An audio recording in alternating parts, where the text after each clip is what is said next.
So this is my film. My name is Will.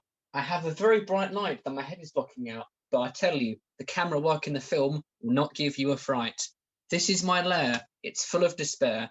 You won't see it in the film, no, but you'll see at least 8 good minutes of this lovely face. So if you want to watch something that has me in it, and you can waste a good 10 minutes of your time, come on and watch my film. There you go. That's the end, because I'm out of improvisation. Ta-ta.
I raised you in a Millbrook fashion.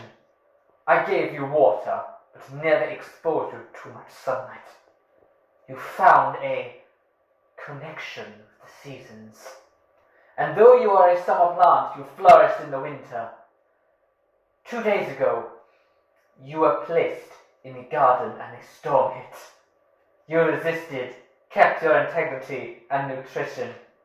So the rain tarnished your colours and produced a dark, sickly, burgundy leaf from your stem. When I visited you in the morning, it was as if you had been torn apart, and the innocence you once had was gone. I went to Millbrook as a good gardener would, and they made me stand by the doors as a fool, as their customer return policy stating my warranty had expired.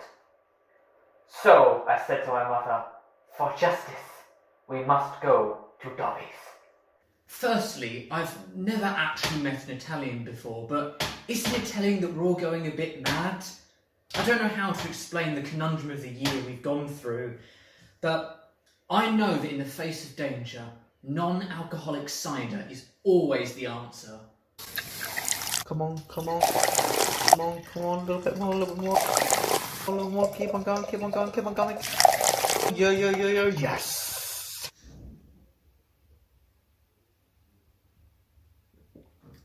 So, post-Brexit, post-Christmas, post-unlifted lockdown, pre-end of the world, entry 1 of 3. Well, entry 1 of 2 more I'll never make. So, yesterday morning, that crisp but bitter morning, I went on a ride on the bus. Not an actual bus ride though, they're not open on Boxing Day, and I hate sitting with the general public. But see, I've devised my own plan, my own public, singular transport system in my own back garden. Please, anybody, take me to Shorn Country Park. It's only a short ride. I won't sing, I promise. Nan's getting out the war photos again. She's going to show us more pictures of Wales. I can't stand Wales. Please. With that experience out of the way and the elderly relics stored back in the loft for years to come, I can finally lift my spirits by watching Boris Johnson's daily announcement. It is essential that you stay at home and you work from home. Unless you absolutely must go to work, then it is crucial that you still remain at home. Unless it is possible that you can use transport to get to work, then go, but in all other cases, stay at home. Poetic justice isn't brought upon by just sitting on your bum on the flat sofa. That's a fact, not an opinion. If I hadn't voiced my concerns over Boris Johnson's contingency plan for Corona, I wouldn't be sitting right here. Then again, there are worse examples of people. Boris, you think you can keep us locked inside our houses? You think you can restrict my right to go to the pub? Well, let me tell you somebody, I am taking my wife and the devil spawn and Darren and his kids and Shaz and Dave all to Gibraltar for a week-long holiday to celebrate the booze and the beaches, and you're not going to do anything to stop us from getting the Boris, go on. You're on planet Earth. And you're beautiful. You're so beautiful that... A Woman's Guide to Finding Happiness.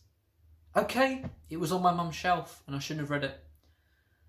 Alright, it was from the Kindle app. That doesn't excuse me for still reading it. She calls herself the saucy saviour, the writer, not my mum, telling the maternal truth that's too hot to handle, which is, I think, a pretentious way of saying your work isn't peer-reviewed yet. They've got these chapter titles like Nurturing a Newborn, Making Ends Meet, and Trimming the Turkey Off the Fat. Hold on a minute. Strike that, reverse it. Cooking can be fun, though. Cooking is a bit like violence, where one word can easily compensate the other with no repercussions. Like Andrew's present, this rubbish maze ball game he bought me. He's my godfather, by the way. You'd think he put more attention into putting God's son's good presents under the tree. So that's why I keep my pots and pans separate. Professional. On a side note, I think it would be terrible if Nigella had a food network dedicated solely to herself, despite the recent calls and protests for one. Actually, I'd quite like the idea of Nigella having her own food network. They couldn't keep up with demand, they have to have their own phone line as well. Take a crumpety bite. Sometimes it's best to revel in what you received rather than what you didn't get. To enjoy and reminisce on the past through a rose-tinted lens and to have blinding optimism for the future. So, cheers to stain-resistant clothing in the washing machine. Cheers to Aldi's turkey cuts for 10 people. Cheers for biodegradable confetti and artificial pine needles. Cheers for hot chocolate mugs that are dishwasher safe. Cheers for unlimited Prosecco, and cheers for having you with me here today. Ow! Ooh! Ah! Ow! Ow! Ow! Ow! Ow! Oh, Jesus! Oh, that's painful. Right, like, oh, that's made it so much worse.